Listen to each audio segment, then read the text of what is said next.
Bismillahirrahmanirrahim. Alhamdulillahirabbil alamin wassalatu wassalamu ala asyrafil anbiya'i wal mursalin wa ala alihi wa sahbihi ajma'in. Subhanaka la ilma lana illa ma 'allamtana innaka antal alimul hakim. Rabbi shrah li sadri wa yassir li amri wahlul 'uqdatam min lisani yafqahu qawli. Amma ba'd. Alhamdulillah ala ni'matil Islam, alhamdulillah ala ni'matil iman wa kafa biha min ni'mah. Alhamdulillah, segala puji bagi Allah Subhanahu wa taala yang memberi kita sehat, yang memberi kita sempat, yang memberi kita hidayah Islam dan juga hidayah iman untuk selalu meningkatkannya untuk menjadi kesejahteraan bagi kita di dunia dan juga akhirat. Kita melakukan segala sesuatu di dunia untuk memperbaiki alam akhirat kita. Kita membangun segala sesuatu di dunia untuk memperindah bangunan akhirat kita.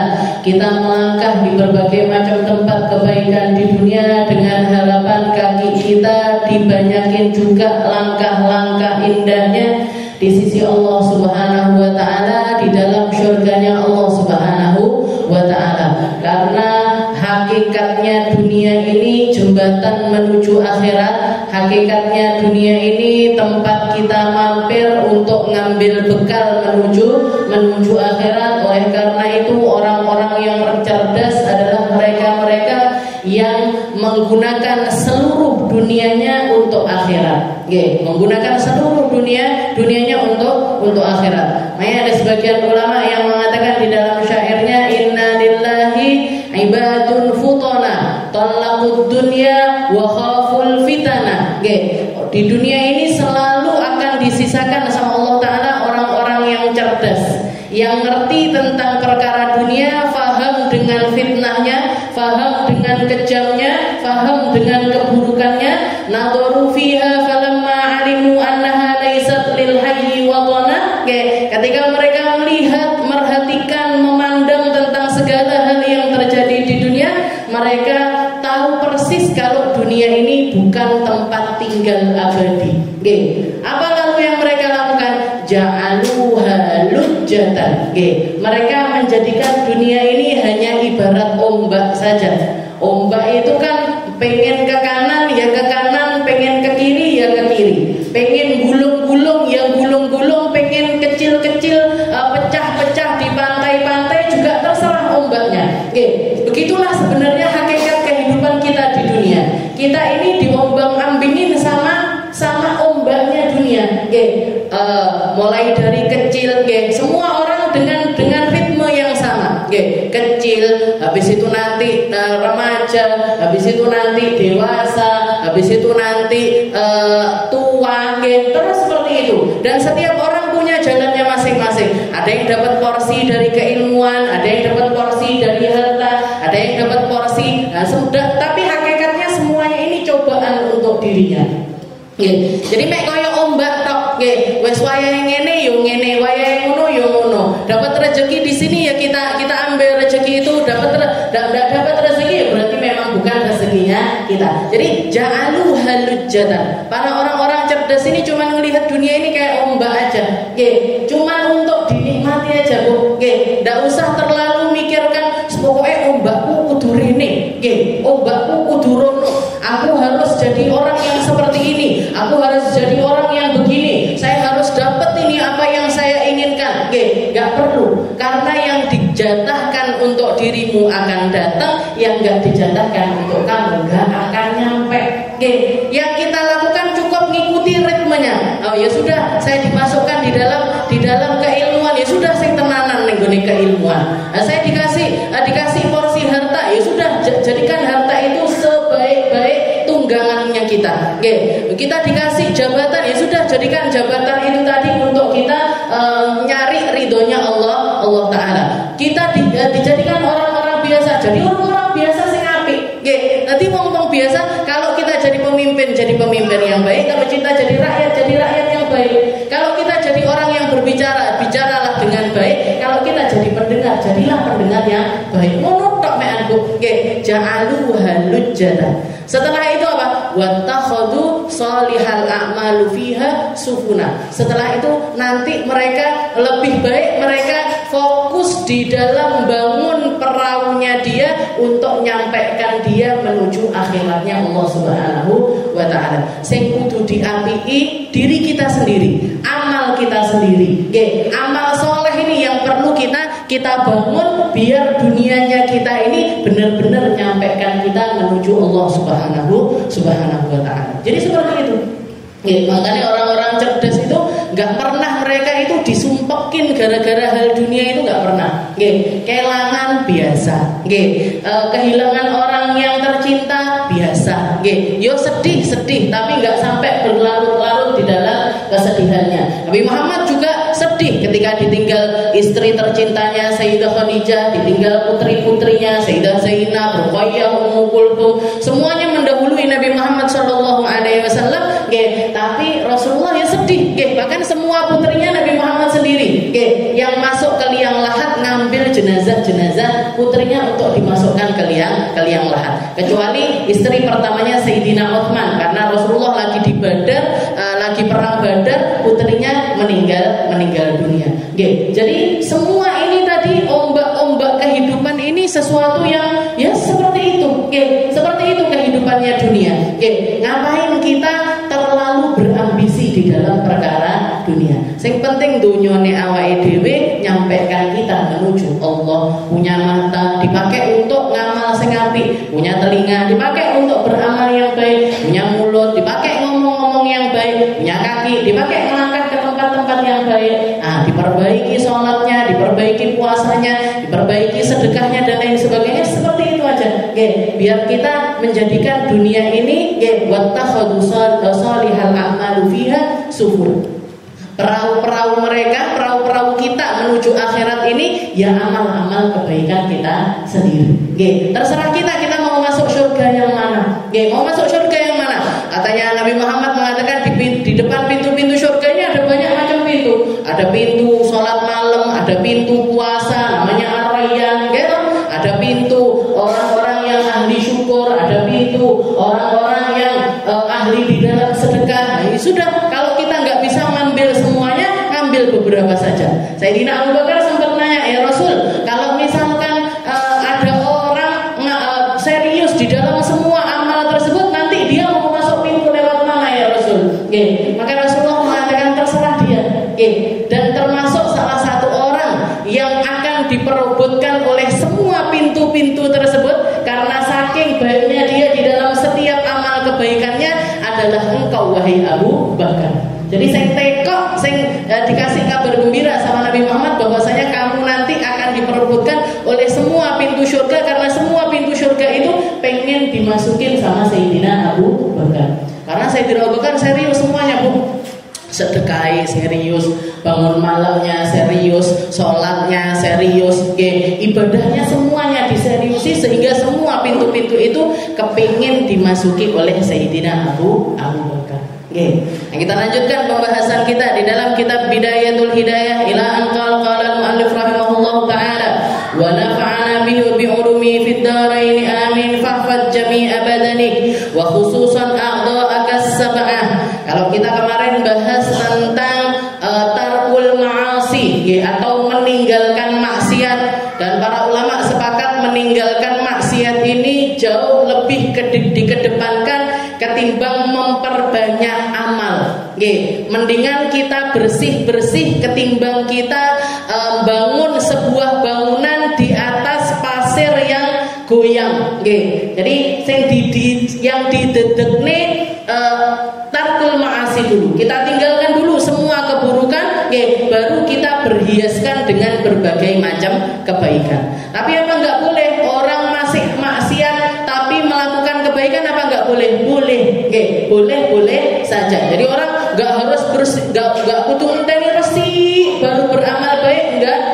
Tapi beramal baiklah sambil bersih-bersih. Beramal baiklah sambil bersih-bersih. Ibaratnya kalau kita punya rumah gitu, kalau kita punya rumah kan bentino pian resik pagi disapu, nanti sore disapu lagi, ketok reget titik diresiki, kelihatan berantakan ditoton neh. Nah, begitu juga dengan hati kita, begitu juga dengan roh kita sebenarnya.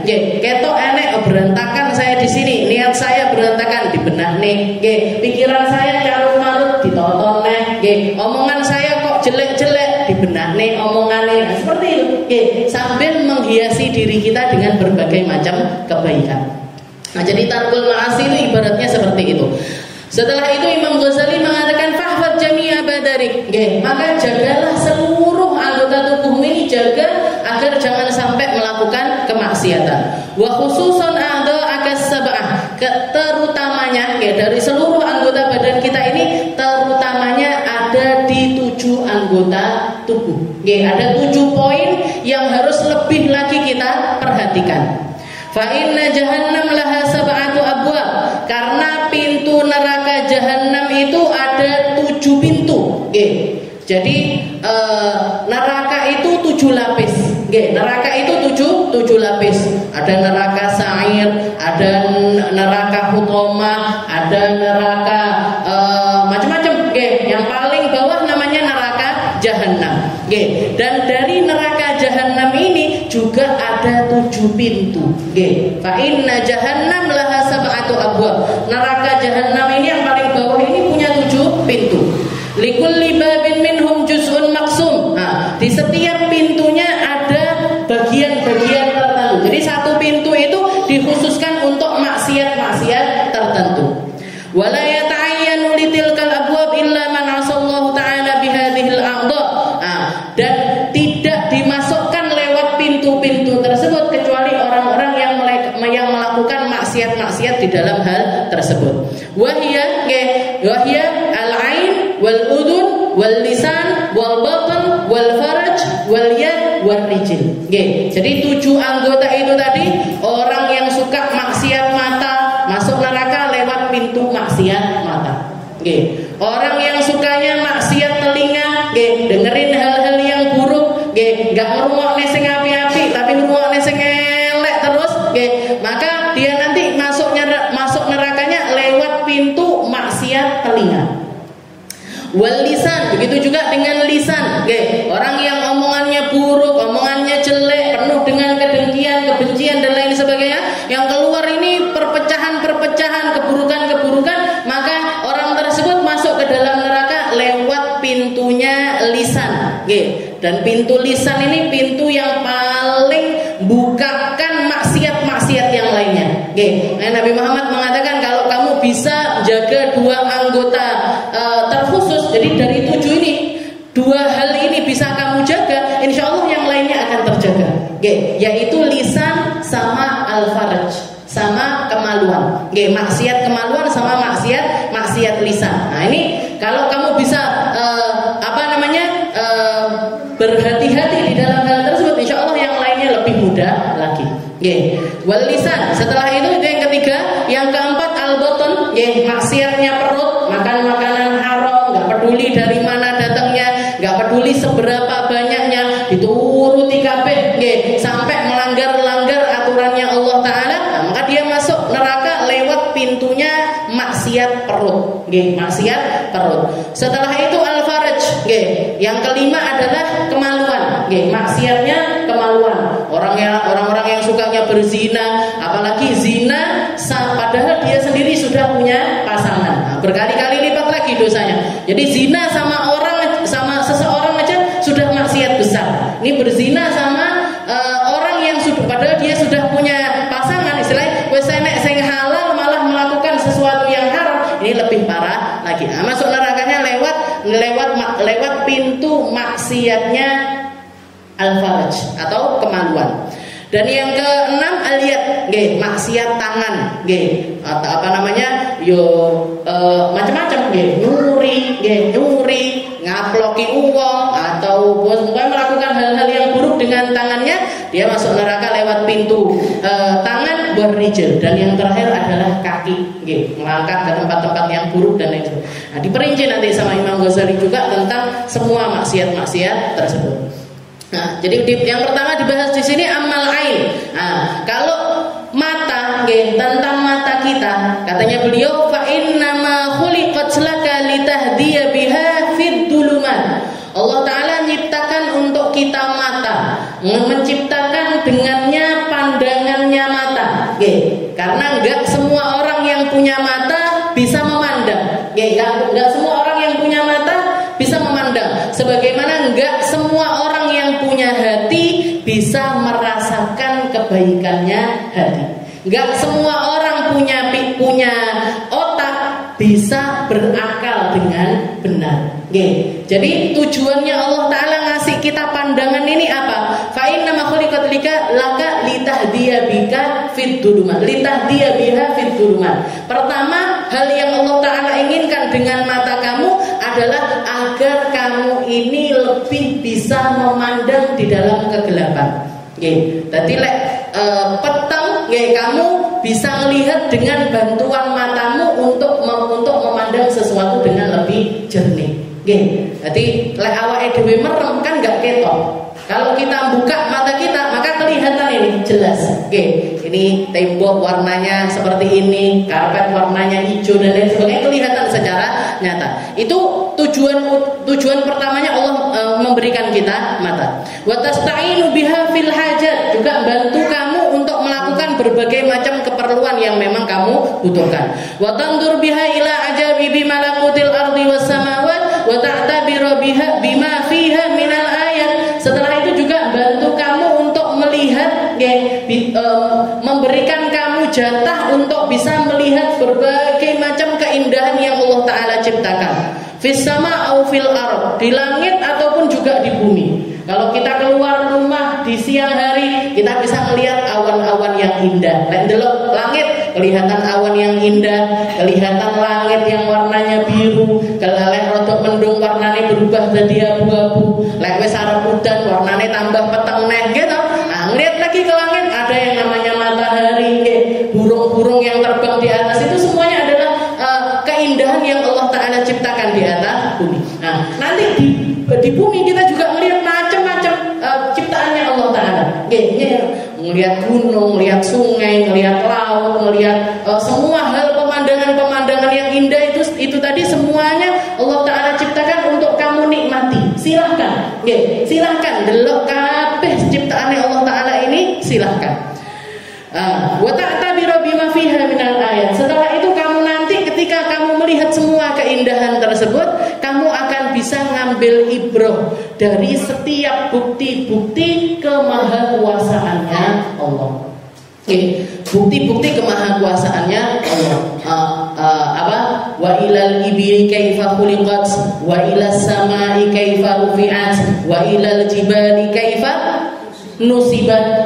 Lihat kalau di dalam Al-Quran diajarin sama Allah Ta'ala bahkan gimana caranya kita ngambil ibrah dari itu semuanya. Delok langit ini berdiri bahkan tanpa tiang. Lihat ini sapi, dia diciptakan sama Allah Ta'ala dengan segala hal yang ada pada dirinya. Setelah itu kita melihat gunung-gunung yang jadi paku-pakunya bumi, berdiri dengan kokohnya. Ini dari ciptaannya Allah Ta'ala ini yang ada celahnya ini mana? Yang ada kurangnya ini mana? Dan kalau mau dalemin lebih dalam lagi, terus kamu masih meragukan kemahakuasaannya Allah dan kamu masih meragukan kebisaannya Allah Ta'ala dan kamu masih meragukan kalau semua doamu itu diijabahi sama Allah Ta'ala, kamu masih meragukan Allah Ta'ala gak ngereken kamu, gak peduli terhadap dirimu, gak peduli tentang dirimu, yang gak ada ruhnya aja diperhatikan sama Allah Ta'ala sedemikian rupa. Kabeh ditoto api rapi, gak ada celahnya sama sekali. Ini kalau Allah Ta'ala mau ngasih celah sedikit aja, matahari dilalekne kalau Gusti Allah ndak terbit pagi-pagi. Tahu napa mboten? Dari zamannya Nabi Adam sampai kiamat ndak tahu lali, Bu. Matahari keluar di waktunya, terbenam di waktunya. Bulan keluar di waktunya, terbenam di waktunya. Semuanya lailan wa nahar, walal lailu gimana? Tulijul laila fin nahar wa tulijun nahara fil lail. Gak pernah waktu malam ini masuk ke siang, waktu siang ini masuk ke malam, itu gak pernah. Ini bukti kalau Allah Ta'ala noto kabeh dengan terperinci, dengan sedemikian indahnya dan sedemikian detailnya.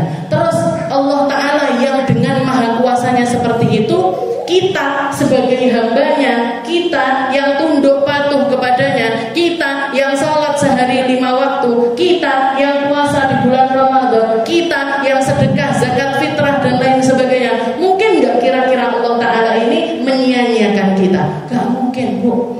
Awake dhewe ndonga, gak mungkin dijawab sama Allah Ta'ala. Cuman yang dikasih di dunia sama Allah Ta'ala itu sesuai dengan apa yang baik untuk kita. Nah, tapi semuanya diijabahi. Semuanya sudah makbul. Semuanya akan ada balasannya dari Allah Subhanahu wa Ta'ala. Jadi ini fungsinya mata. Delok hal-hal yang di tempat-tempat gelap kamu bisa melihat dengan lebih baik. Setelah itu kamu bisa bantu kamu di dalam melakukan berbagai macam hal. Iso adewe dengan mata ini kan banyak, sehari-hari semuanya kita melakukan segala sesuatunya juga butuh dengan mata. Habis itu ndelok segala hal yang ada di alam semesta ini. Nah, setelah itu datang syariatnya Rasulullah SAW yang ngajarin kita lebih lagi di dalam memandang tentang perkara dunia. Rasulullah SAW pernah ketika beliau itu jalan bersama dengan para sahabatnya, bersama para sahabat, bahkan di riwayat yang lain waktu itu kedengaran adzan, kedengaran kumandangnya adzan, dan Nabi Muhammad jawabi adzan itu satu persatu. Allahu Akbar, Allahu Akbar, Allahu Akbar, Allahu Akbar. Asyhadu an la ilaha illallah, asyhadu an la ilaha illallah, asyhadu anna Muhammadar Rasulullah. Dan Nabi Muhammad menjawab, wa asyhadu anni Rasulullah, dan aku bersaksi bahwasanya aku adalah utusannya Allah. Jadi Nabi Muhammad jawab adzan sampai selesai. Begitu selesai adzan, Rasulullah jalan agak jauh sedikit, ketemu sama seekor bangkainya kambing. Bukan kambing yang gede, tapi kambing yang agak kecil. Syah.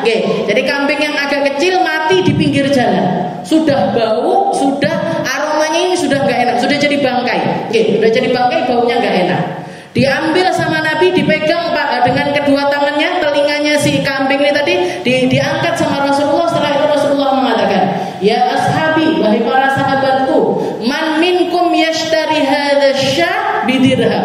Siapa yang mau beli kambing ini tak regani 1 dirham.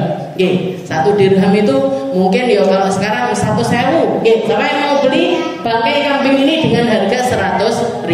Katanya para sahabat, siapa yang mau beli ya Rasul? Dikai ayam emoh, dikasih aja nggak mau, sudah busuk, baunya sudah nggak enak, dimasak juga nggak bisa, diambil semuanya juga sudah nggak bisa ya Rasul, nggak ada yang mau ini, nggak ada harganya dia, nggak ada harganya si kambing ini tadi. Maka Rasulullah mengatakan, inna hadhihi dunya la ahwan indallah min hadhihi syah. Sesungguhnya dunia dan seluruh apa yang ada di dalam dunia ini lebih remeh di sisi Allah Ta'ala dibandingkan seekor kambing ini tadi. Kambing, bangkai kambing ini tadi sama dunia dan seisinya itu di sisi Allah Ta'ala gak ada artinya sama sekali. Kamu gak mau dapetin, bahkan dihadiahin bangkai kambing ini, kamu gak mau. Begitu juga dengan Allah Ta'ala. Kamu mau memberikan perkara dunia kepada Allah Ta'ala, itu gak ada artinya untuk Allah. Kamu mau ngasih hadiah Allah Ta'ala dengan perkara-perkara dunia. Dunia itu loh diciptakan sama Allah Ta'ala bermono dan dideloknya.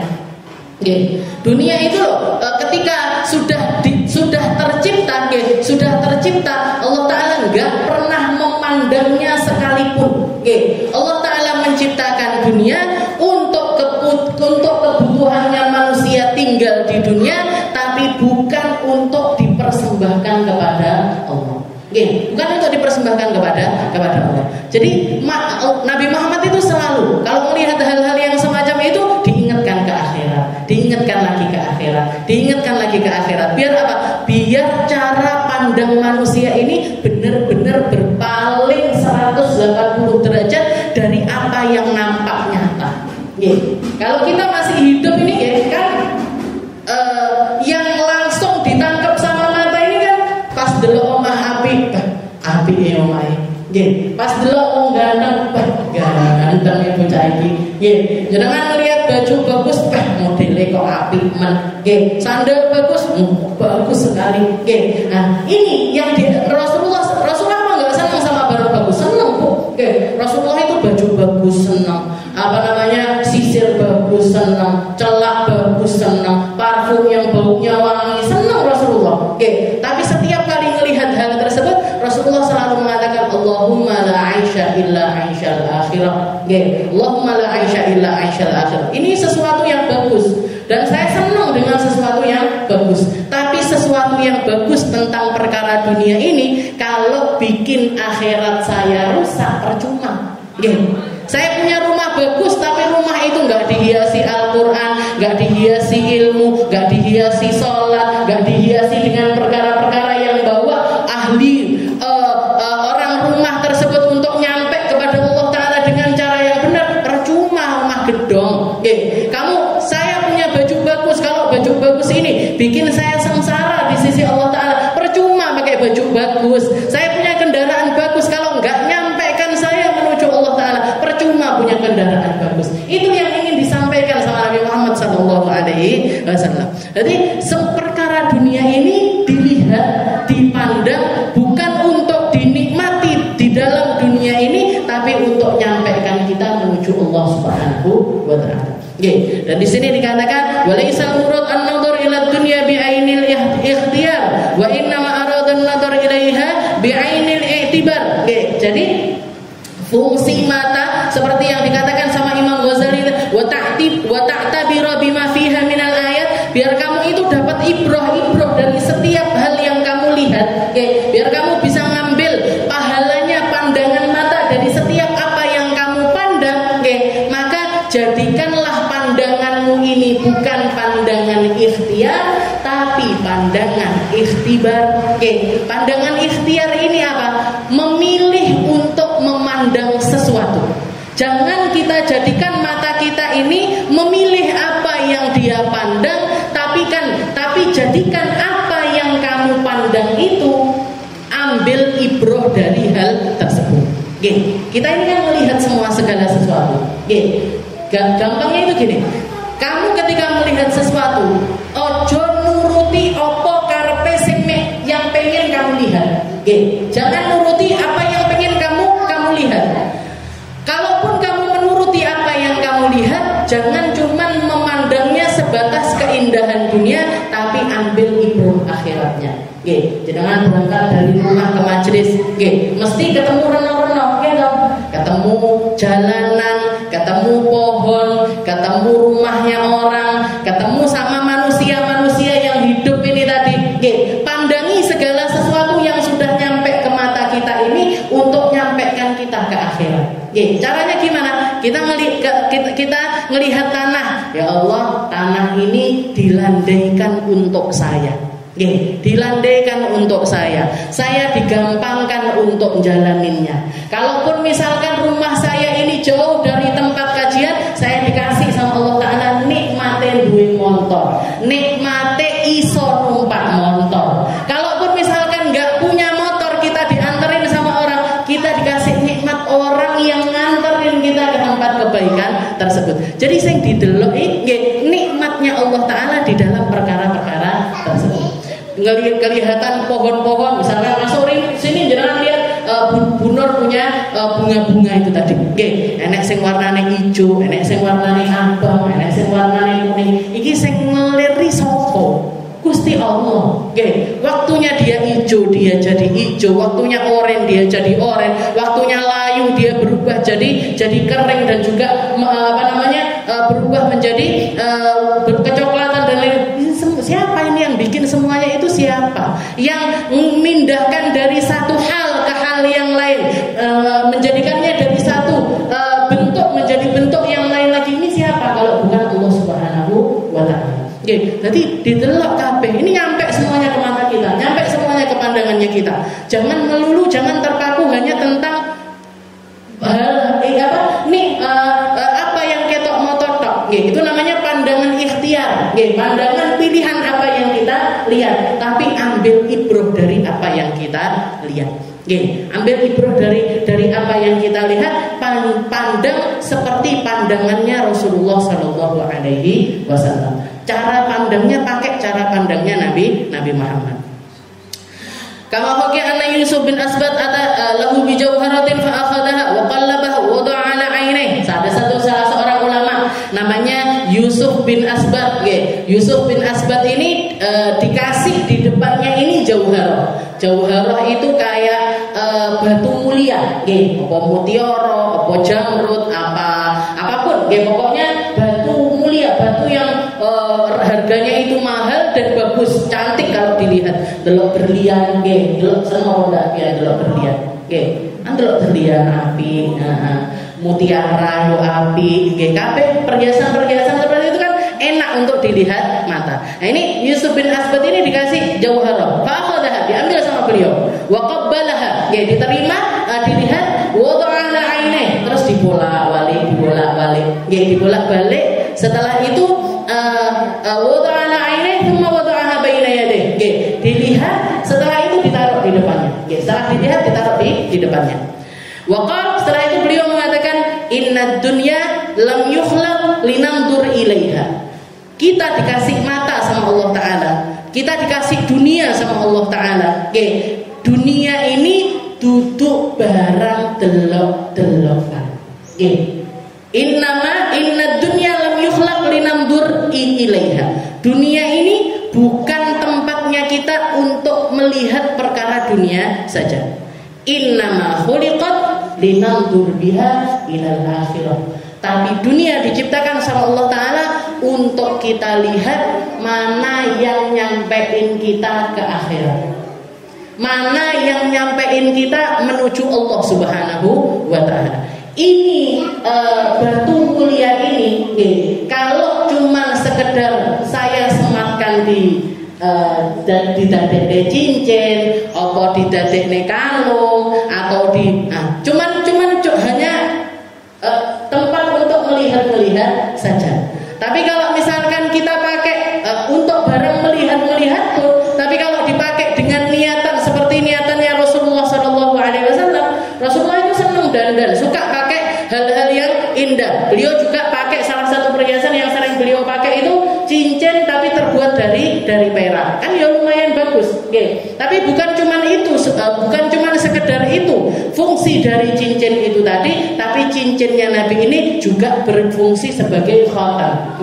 Bisa dipakai untuk stempel kalau beliau bikin surat. Jadi tetap tujuannya itu untuk dakwah, tetap tujuannya itu untuk sesuatu yang maslahatnya itu akan kembali untuk akhirat kita, bukan cuma sekedar tentang barang-barang dunia. Jadi ini mindsetnya Syekh Yusuf bin Asbat. Innamad dunya lam yukhlaq linandur ilaiha. Dunia ini diciptakan duduk tinggi barang delok-delokan, delok wong ganteng, delok omah api, delok sepatu api, delok tas api, delok hudung api. Enggak cuma itu. Tapi mana di antara yang bisa kita lihat dari dunia ini yang akan menyampaikan kita menuju Allah Subhanahu wa Ta'ala. Maka dari itu dikatakan, setelah itu beliau mengatakan fahfadha antara. Maka paling tidak dari perkara mata ini 3 hal yang perlu kamu jaga. Yang enggak boleh kamu melihat dengan cara itu, enggak boleh ada pandangan matamu itu yang masuk di dalam 3 perkara ini. Fahfadha antara. Kalau kamu jaga dari 3 perkara ini, insya Allah terhindar dari maksiatnya mata. Yang pertama, an-nandur biha ila ghairi mahram. Yang pertama, jangan melihat orang yang bukan mahram untuk kita. Ojo delok orang-orang yang bukan mahramnya kita. Mahramnya kita siapa? Yo bapak ya awake dhewe, kakek kita, paman-paman, ponakan-ponakan. Nah, ini mahram. Yang selain mahram sama kita, yang kita itu batal wudu sama mereka, jangan gampang melihat kepada mereka secara istilahnya secara intens. Mungkin kalau cuman sekedar yo ketok tukang parkir, ketok wong gitu toh mungkin enggak apa-apa. Tapi jangan dipakai untuk tukang parkir itu gandeng. Ojo. La tandur antandur biha ila ghairi mahram. Nah, ini yang perlu dijaga, pandangan mata sama orang-orang yang bukan mahram.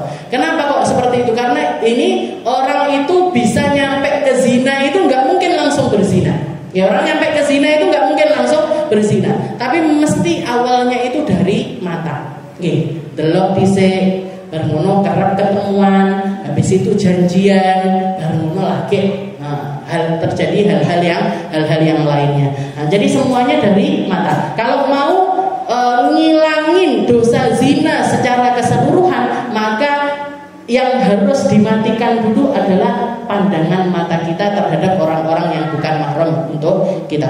Wa ila suratin malihatin bisyahwatin nafas. Begitu juga dengan melihat orang-orang yang melenakan syahwat hati kita. Nggih.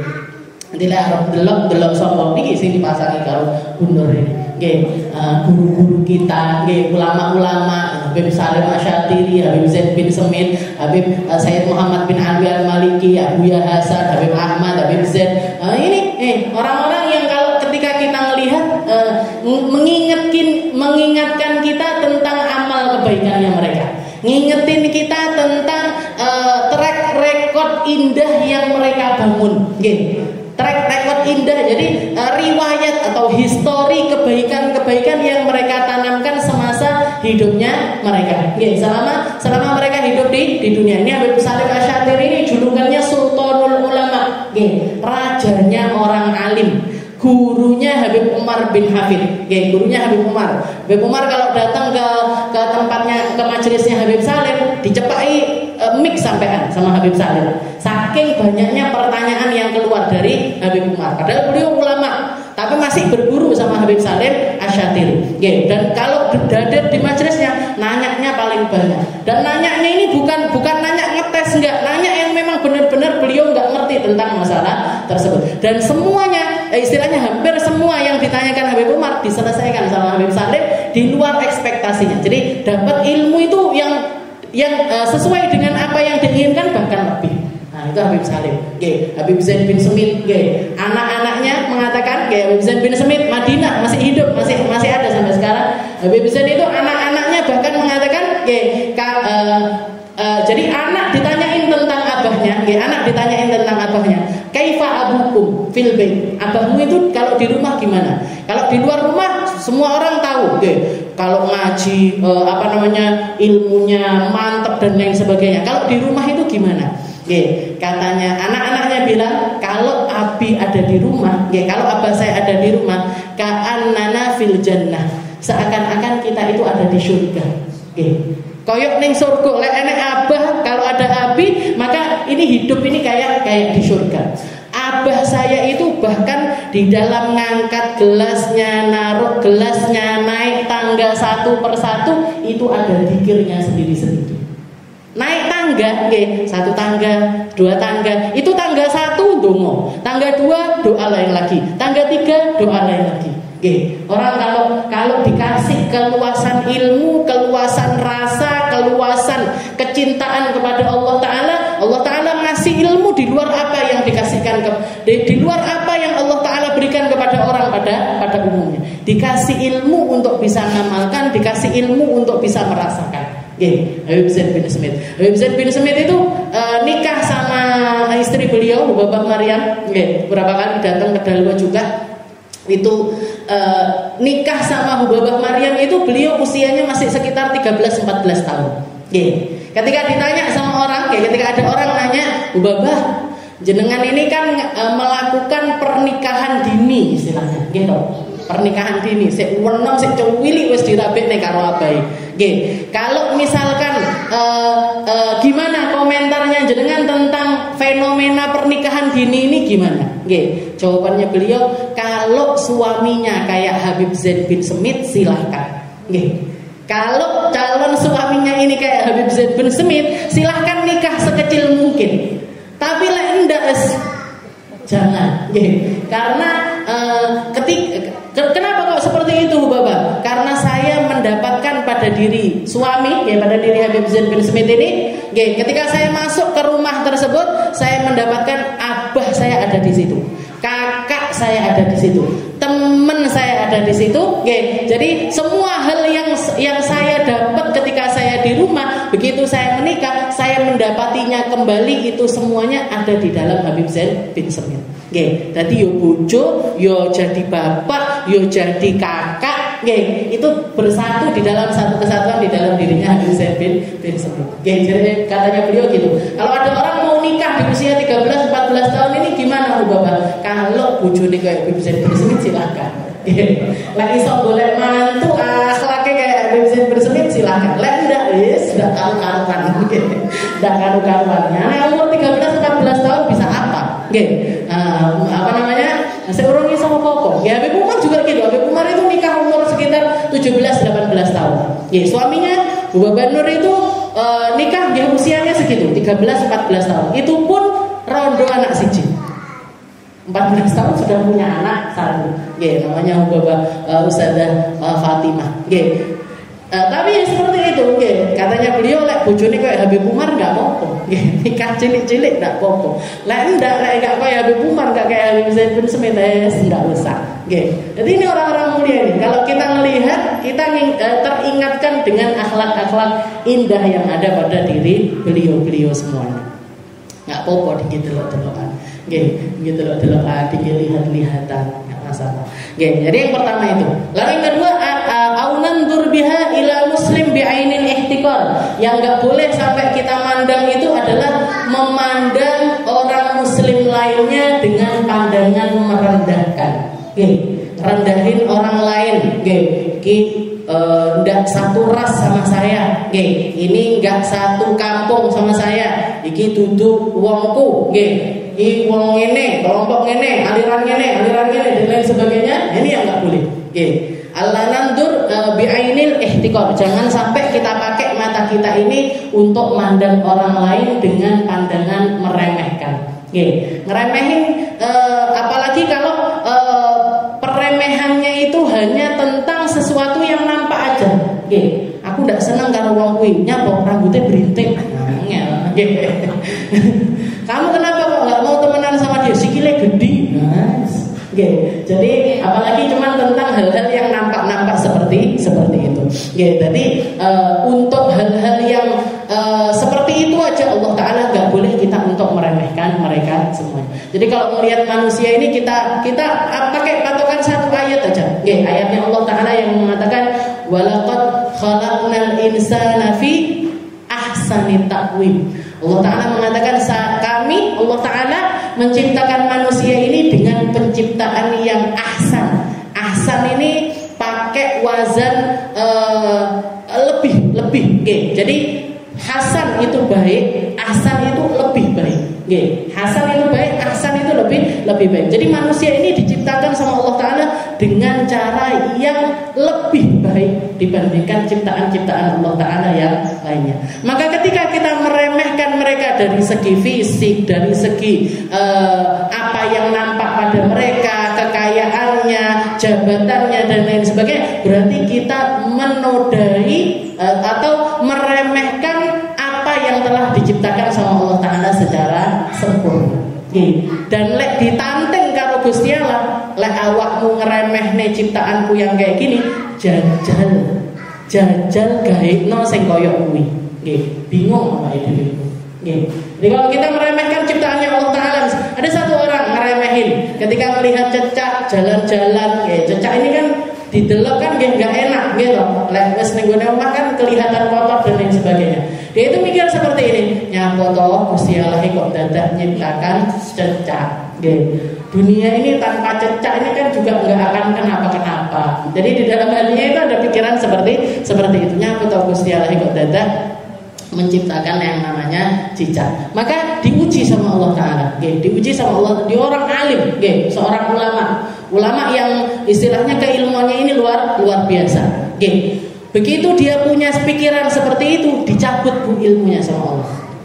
Jadi wong goblok gak bisa ngapa-ngapain, gak bisa ngomong, gak lupa semua ayat-ayat Al-Quran, semua hadis-hadisnya Nabi, lupa semuanya. Bingung kan dia, ngarep biasa ceramah malah ra iso ceramah, biasa ngajar jadi gak bisa ngajar, lupa semuanya. Segampang itu Bu, Allah Ta'ala kalau mau ngambil ilmunya kita. Nggih, digendengne langsung hilang. Nggih, dibikin pingsan langsung hilang, dikasih sakit langsung hilang, dikasih lupa langsung lupa. Nggih, wong ulune lho ngaji lho gampang lali. Nggih, ayat-ayat Al-Qur'an kok kunur kok. Nggih. Jadi segampang itu Allah Taala kalau mau ngasih lupa kepada kita. Diambil semuanya sama Allah. Nggih. Bingung dia, bingung pergi ke gurunya. Sujudnya saya duwe guru, nggih. Pergi ke gurunya nanya sama gurunya, nggih. Kamu itu kenapa kok bisa kayak gitu? Nggih, kamu kok bisa kayak gitu ini kenapa? Saya nggak tahu, tapi seingat saya itu terjadi setelah saya punya pikiran begini dan begini. Nggih. Maka gurunya mengatakan kalau gitu sekarang kamu pulang, nggih, kamu pulang. Apa perkara yang pertama kali kamu lihat maka makan gitu. Nggih. Mulai deh mlebu omah sing didelok langsung cecak. Tapi karena dia pengen sembuh dari itu, diambil dimasak habis itu yo nggak dikonsumsi semuanya, tapi buat nuruti apa yang dikatakan sama guru, langsung balik semua. Langsung balik lagi seperti sedia kala. Jadi dari itu setelah itu dikasih ilmu sama Allah Ta'ala bahwasanya cecak ini nanti punya fungsi makan nyamuk. Kalau nyamuk ini dibiarkan merajalela pertumbuhannya, mungkin manusia bisa hidup berkerubutan sama nyamuk tanpa ada istilahnya tidak iso buat istilahnya untuk menjaga ekosistem alam ini. Cecak itu salah satu hewan yang ikut andil di dalam hal tersebut. Dikasih ilmu yang semacam itu oleh Allah Ta'ala, diperlihatkan sama Allah Ta'ala bahwasanya semua hal walaupun remeh-remeh. Nabi Allah Daud juga pernah ketika duduk-duduk di bawah pohon, tapi sujudnya nggak sampai kayak ini, disuruh makan cicak. Katakan Nabi Allah Daud ini ketika duduk di bawah pohon kelihatan ada cacing keluar. Cacing di tanah gitu jalan. Sama pikirannya sama. Nyapa toh mesti alaih kok dadak nyiptakan si cacing ini tadi. Maka ketika pikiran itu nyampe karena Nabi Allah Ta'ala langsung ngasih kemuliaan kepada si cacing ini untuk komunikasi sama Nabi Allah Daud. Si cacing ini ngomong sama Nabi Daud, ya Daud, wahai Nabi Allah Daud, kamu nanya kenapa kok Allah Ta'ala itu menciptakan saya? Saya ini dapat tugas dari Allah Ta'ala setiap hari baca tasbih 100.000 kali, baca tahmid 100.000 kali, baca tahlil 100.000 kali, baca hamdalah 100.000 kali, baca hauqalah 100.000 kali. Fa'aina anta minni, mana kamu dari ciptaan yang semacam kamu yang bisa berzikir sebanyak saya dalam sehari ini siapa? Kalau misalkan saya ini diciptakan sama Allah Ta'ala dengan tugas-tugas ini, saya disuruh tasbihan 100.000 kali, nah ini yang setiap hari saya harus menyelesaikan tugas-tugas tersebut. Jadi lah ada mikir kalau dilihat lagi, apian awe dhewe apa apian cacing? Apian cacing Bu, adewe wiritan kulhu ngantuk. La ilaha illallah entuk 200 ngantuk. Maca selawat entuk 100 ngantuk. Nah, lebih mulia si cacing ini daripada kita. Zikirane, wiritane, kita yang dikatakan sama Allah Ta'ala ahsana taqwim, tapi ibadahnya kita enggak ada apa-apanya, bahkan kalau dibandingkan sama seekor cacing. Allah nandur ila muslim bi'ainil ihtiqar. Jadi sama manusia, terutamanya manusia, jangan sampai mandang mereka dengan pandangan meremehkan, siapapun itu.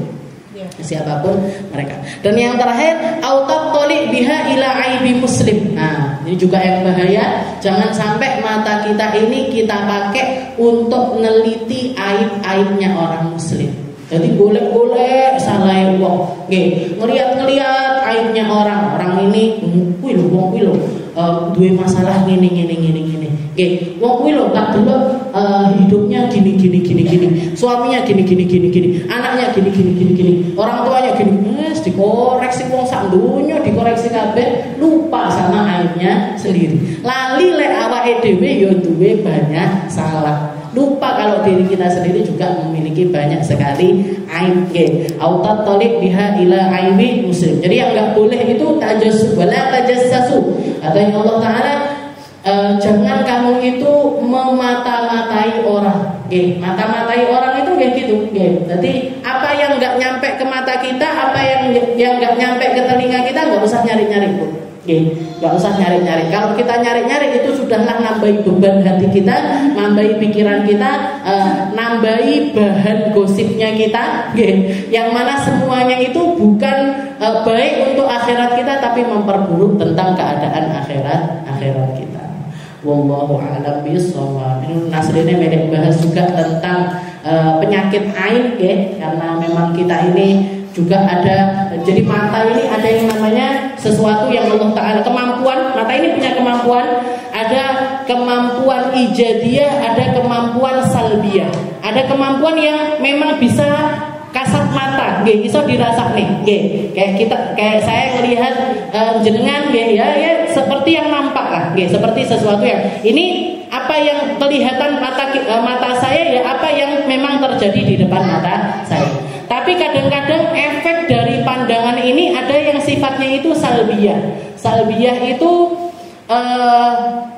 ngurangi atau ngambil sesuatu yang Allah Ta'ala karuniakan kepada seseorang. Atau kita biasanya nyebutnya penyakit ain.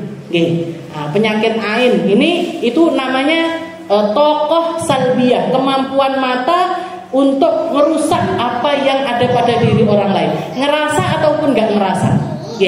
Bahkan itu kadang terjadi minal muhib. Niatnya kita nggak punya hasud sama mereka, kita nggak punya benci kepada mereka, tapi ternyata pandangan kita ini bikin dia sakit, bikin dia ini seperti itu. Nah, itu penyakit ain itu memang ada. Nanti insya Allah saya jelaskan di pertemuan yang selanjutnya. Intinya gampangnya pokoknya kalau kita mau terhindar dari penyakit ain, delok opo ae sing apik-apik, Bu, ingat sama Allah. Pakai kalimat Masya Allah, Tabarakallah, Subhanallah, atau kadang-kadang disalawati Allahumma sholli ala Sayyidina Muhammad. Pokoknya digandingkan sama Allah Ta'ala, biar pandangan mata kita ini nggak ngerusak, biar pandangan mata ini nggak bikin penyakit ain untuk apa yang kita lihat. Dan itu sesuatu yang kadang kita nggak ngerasa, kadang nggak kerasa itu terjadi pada apa yang kita pandang. Wallahu a'lam bishawab. Insyaallah kita lanjutkan di pertemuan yang selanjutnya. Kita akhiri.